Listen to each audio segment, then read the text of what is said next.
So I had no friends by design. I had no sex by design because I couldn't afford to slip up and get pregnant. The best thing to do was to keep my behind celibate, and I was not happy on the island. Most of my friends thought that I was having the time of my life, when in actuality I was miserable and crying every day. But in 8 months, I was off that island.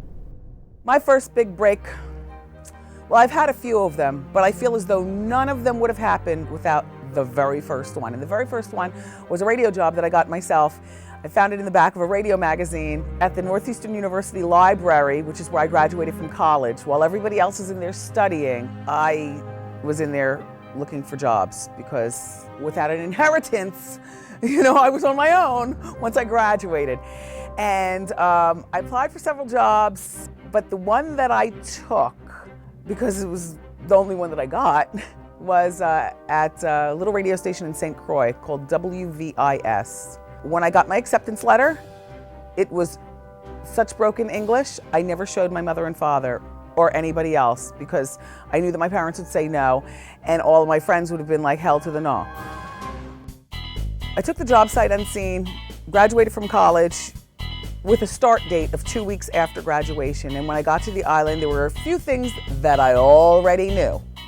Number one, I am not here to make friends or fall in love. I gave myself 1 year to get a job in the mainland and get off the island. I had no time to make friends because friends cost money and I had to use every dime that I made to call the states to schmooze program directors to try to get a job. So I had no friends by design. I had no sex by design because I couldn't afford to slip up and get pregnant. Women in St. Croix at that time were not driven workers. So me being, a well-educated woman from a good, solid family on the mainland, I was ripe. I was ripe for the picking. Thick, island men like them thick. Oh, I was cute to an island man. The island women didn't like me so much because, God, I wanted to have a career. I really wanted to work. Like I was too driven. So St. Croix was very different from everything that I ever wanted in my life. And I didn't want any part of that laid-back life at a time when my life was just beginning. $3.25 an hour. I worked a 4-hour shift. I played songs like Tiny Whiny. Tiny whiny, why oh bum bum. Tiny whiny, why oh bum bum. All Due Respect, but Janet Jackson's Control album had just come out. The Beastie Boys were just popping off. You know what I'm saying? Like, are you serious? With Tiny Whiny, they could have told me, Wendy, you can own the radio station now. And I would still been like, oh, hell no. I want to get off of the island. While I was on the island, though, a brand new radio station started in New York. You might remember before 97 was Hot 97, it was 103.5. And the DJs were all Hispanic and Italian. They didn't have a black. New York's Hot 103, Bandero is in here. We get paid for this. Unbelievable. Amazing. Blackie at your service. I made contact at that point with the brand new program director of that station, Joel. He wasn't ready to hire me. He wasn't even thinking about hiring me, but I caught his attention. He knew I was black, because back then you sent a picture with your resume, and he called me while I was in St. Croix, and he said, well, you're all the way down there. It's not like you can come up here and, do a few overnights or anything like that. He just kind of dismissed it. But only some people leave a stain in the brain that will remain. Whatever, I'm the weird black girl in St. Croix. Maybe he'll never forget me.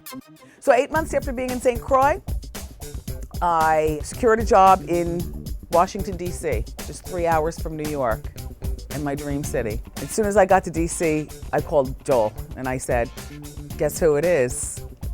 It's Island Wendy, Black Island Wendy. I work in D.C. now. I worked at a little radio station, AM station, WOL. $9,000 a year, which was better than $3.25 an hour, but it wasn't about the money at that particular point. It was about the climb and the focus, Got to DC, didn't care about making friends, didn't care about boyfriends. I cared about getting out of there, gave myself a year, and make it to New York. Get someplace where the men are hot and I can get a boyfriend and stop just focusing on my career. I was in DC under a year. Joel in New York, program director at Hot 103, called me up and said, hey, so you still want to work here? I said, yeah. He said, you start tomorrow, be here by midnight. What? Midnight, New York. I'm there. At that point, I was only like 22 years old. And my friends were still working, selling Lancome at Macy's with big degrees and doing State Farm insurance. Really? Didn't you study to be a doctor? Really?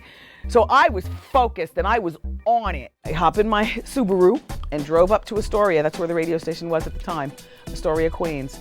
I got to the radio station about 5 hours early. I was embarrassed that I got there so early, but I'm not familiar with driving in the boroughs, like Queens, you know, Queens. I showed up to the radio station at midnight and they loved me. Listen, we're gonna take a break right now. It's the world famous Top 8 at 8 countdown. I'm Wendy Williams, VJ Ralph McDaniel's in the studio, Tribe Called Quest. Ironically speaking, you know what he loved about me? He loved that my skin was black, but my delivery was white. Women in radio were still sidekicks, you know. It was Robin Quivers to Howard Stern. If you were a woman on radio, you were doing the slow jam show or sit by some man. When I landed that job 2 years out of college at Hot, I was making a $60,000 a year salary with a tremendous amount of money being made in public appearances. And because I was single and I was young and I had no student loan. So for all intents and purposes, I was rich, very rich. And I haven't looked back, and it all paid off. Then I made up for lost time. Had lots of boyfriends, girlfriends, not girlfriends, not how you doing, but you know, friends who were girls, picked up a bad drug habit. Now here I am on the set of my very own talk show.